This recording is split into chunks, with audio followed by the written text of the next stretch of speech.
A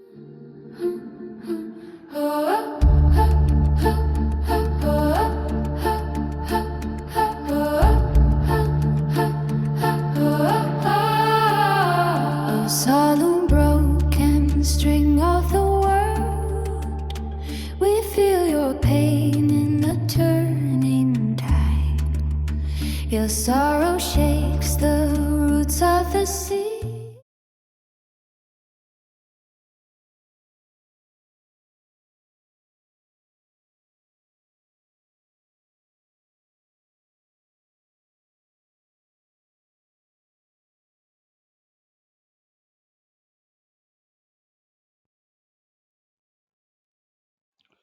Hello and welcome to my vlog. I am William A. Rumley and this is my journey to writing.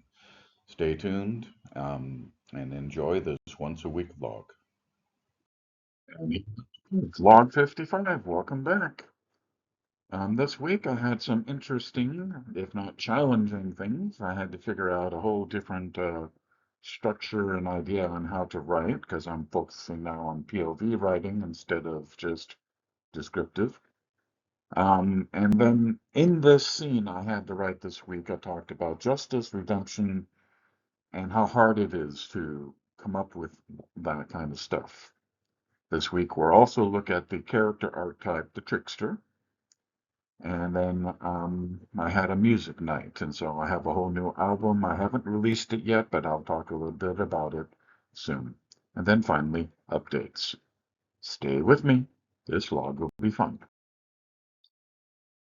So this was a turbulent and chaotic week for me in a lot of different ways, but I was able to take that and turn it together and work in scene 7.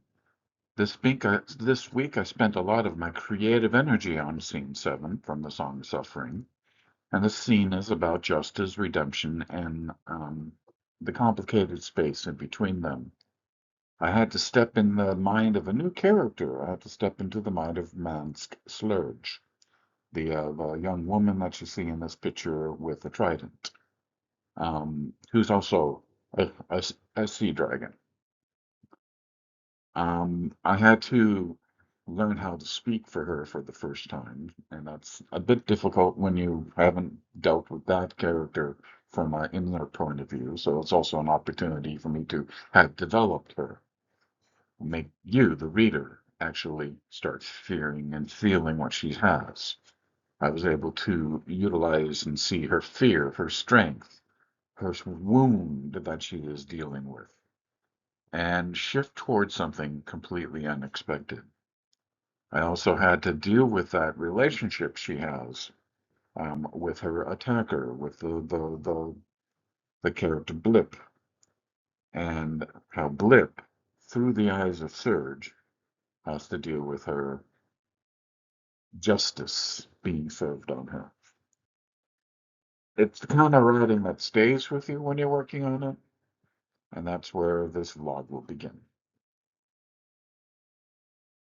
So putting it all in one scene was where the challenge was.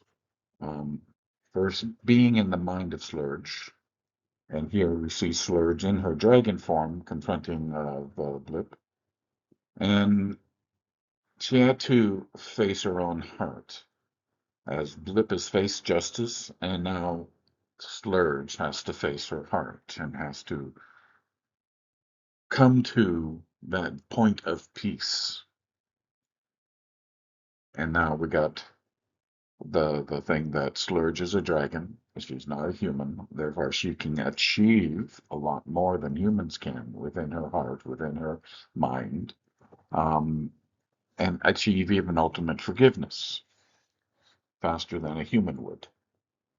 And then remind the reader that they are, at the moment, a dragon. And that's, I think, one of the exciting things this scene was for me. Now, it's the only scene I got done this week, but it really gave me a lot to think about, work with, and it was rather a journey to write, but still enjoyable. Next, we're going to move into the character archetype of the Trickster. This week, we're going to talk about the Trickster archetype, and this, I created a special cosmic character to be our guide into what this can be. So let's call him up. I call upon the one who bends the straight line, the one who laughs at the locked doors, the one who slips between certainty and chaos. Come forth, trickster, reveal the truth hidden inside the lie hidden inside the truth. Trickster character is a breaker of patterns, but not out of malice, but necessity. Where the ruler bends order and the trickster tests its strength. Where the hero marches forward, the trickster takes a sidestep, and finding a path no one else sees. The archetype is a cosmic agitator, the ultimate changer, the forces that disrupt the stagnation and spark the turns in the story sideways so that it can move forward again. They are the hinge between the worlds, the half shadow, half light, never fully trusted, never fully understood. Trickster's core, or the heart of the trickster, is a wound, a fear of being trapped, or a loss so great that it drives the trickster to go further than they ever would be willing to face its fear. So they so they stay in motion, they joke to avoid being seen, they shapeshift to avoid being held, they disrupt because stillness feels like death. But beneath the mischief is a longing to be known without being changed, to be free without being alone, to be free of a guilt or a loss without it drawing you down forever. Trickster's wounded core. And the mask that a trickster wears, the outer mask is the smile, the joke, the cleverness that disarms, the performance that keeps everybody guessing. But deep down, the inner mask, the deep vigilance, the mind always scanning for exits, a heart that trusts in motion more than in people, a soul that fears what will happen if they ever stop running. In the shadow form, the trickster falls, and their gifts become the weapon. The manipulator replaces insight with chaos. Chaos replaces creativity. They pull strings just to watch others dance, and they lie not to protect themselves, but to control the world around them. The shadow trickster is the one who breaks trust, breaks patterns, and eventually breaks themselves. But in the light, the trickster is a holy disruptor. They expose hypocrisy, they puncture egos, and they reveal the truth no one else dares to speak. They free others from prisons and they don't know they were in. The light trickster is the one who opens the doors and opens the minds, opens the stories of new possibilities. They are the liberator, disguised as a fool. As an archetype, the character of a trickster is very, very ingrained in most folklore legends.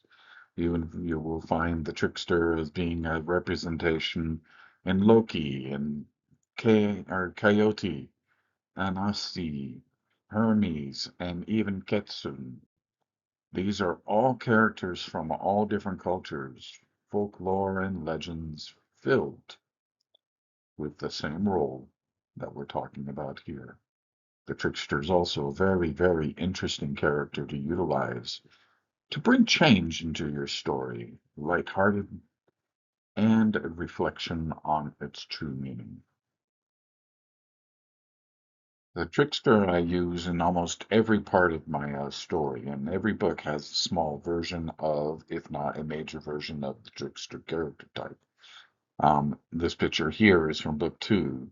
This is Malk, the rhymer, who, in the dreaming world with Billy, has a very interesting, if not direct, role to play as a guide, as a guardian, and as a protagonist.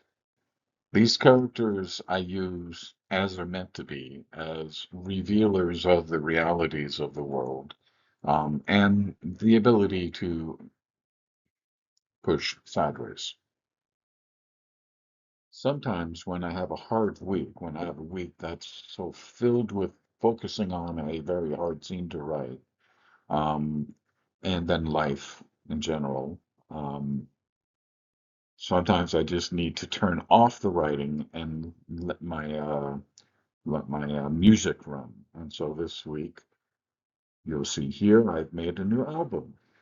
I haven't released it yet. I'm going to work through it, make it even better, put some art into it. But this is not necessarily focused on any one book. It's not even focused just on the series, but on the journey that the whole of the series is going to take you on, from waking from the dream to the returning to sleep. Here are the 9 songs that I built to take me through this. And I'm right now using it as my own listening, but will probably release this for my birthday in June. Great time to buy a book if you haven't yet. And now it's time for updates. Yes, so on Revolt on Prime, book sales are continuing. Thank you. Um, Worldwide distribution of the hardcover has started. So it may not be available. I had noticed that Amazon has a tag for it, but it says not available yet. It will be soon. You can get it right now on Lulu, and that distribution will be picked up by all the formats that the distributors want to choose to cover. Some of the distributors are ebook only and won't give you print formats. Some want to cover the full line. The next coming after this will be the trade paperback, but just interesting to see hardcover is coming. Beta Reader is still working on book 2. I've got the first 10 chapters back from him, and well, give him time. It's been a chaotic week for him too. I'm writing scene 7 I did on book 3 this week, as I've talked about earlier. Um, and I had stopped and I put my finger on the pulse of the entire 7-book series to make sure that my plans and my ideas and my focuses stay consistent with what I want to do with the whole of the series. Because I want each book to feel independent, but I also want it to feel as part of the whole. And I've been having this big question mark. What am I going to do with book 7 until this week came about? Now I'm having a number of possibilities on how I want the final to play out. But we're a few years from writing that. But still fun to just daydream and all that. By the way, love the picture here, right? Okay, stay tuned. I'll give you my final thoughts for this book. Being a writer. And this is something I never thought I would actually be able to talk to you about and say and do. But being a writer and having seen and heard people who are reading my work, it's incredibly humbling. It's incredibly satisfying. And it's terrifying. But that's okay. I remember the things that motivated me to write these books. All through my life, the stories have come, all the movies I've watched, all the games I've played, all the characters I was in those games, or in the stories, or in the poems that I've written. And it's still amazing to me. I'm sitting in a nice easy chair, sitting next to my dragons, that I am here and that you're listening to me. And thank you for that. Thank you for just giving me a chance to let my imagination come alive. And I've been seeing a lot of authors love the kind of work I'm doing and do it too. I also see a lot of authors take offense at the work I'm doing because I use AI to help me with my art, to help me with my visions. I am not as a great an artist. I can never make this image around me. I don't have the money to pay for an artist to do all the images I need to have in order to get my mind in focus to write, to make the vlogs that I'm making, to make the reels that I'm releasing. By the way, I'm doing it all. Um, Chris, and where it counts, I'm using Chris for the fine art, the high quality stuff, the covers. I'm using Joanne for the editing, the final stages of all the books and stories. And I'm using my beta readers and my ARC readers to tell me where I get it right and where I get it wrong. Writing is the journey and the creativity and the love. But I also have learned from this whole process, you got to be creative. You got to have an outlet to have other ways than just words come forward. And my outlet, I'm using AI. But what I make in AI, I give away free. I think that's a distinction you have to pick up and you have to share with people. I'm giving away free all the AI images that I make. I'm giving away free all the AI music that I make. I use it in my marketing. I use it in the reels, use it in my vlogs here. I'm giving my AI away for free. The writing is me. The cover is Chris. The editing is Joanne. The stories is me, my beta reader, and my ARC readers. AI is a tool, a great tool. Use it wisely.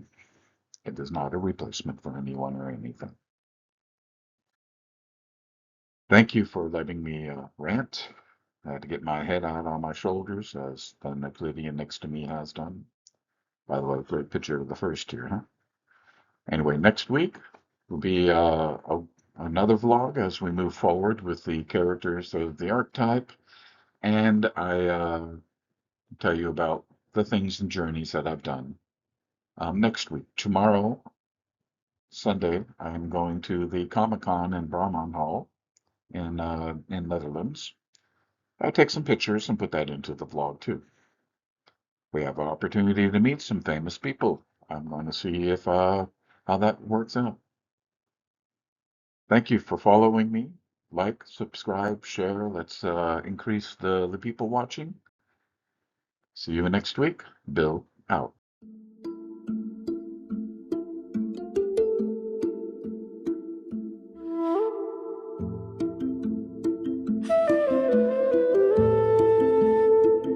I was born in the shadow where the giants tread, round a power's whisper and the life I shed. A pale rider walking through a world of stone, a flicker of sorrow, forever alone. Through the stone I wander, through the marrow and bone, blinking through the places that were never my own. Every mission a tale, every order a change. Yeah, I move through the darkness to soften the pain. I sing in the quiet where no one can hear, a solemn of longing, a hymn to my fear. My voice is a fracture, a break in the scene, a trembling echo of the girl in the dream. But when I am shifting, I finally feel free, unbound by the weight of what power made me. I slip through the granite, through the pulse of the land, a wanderer dancing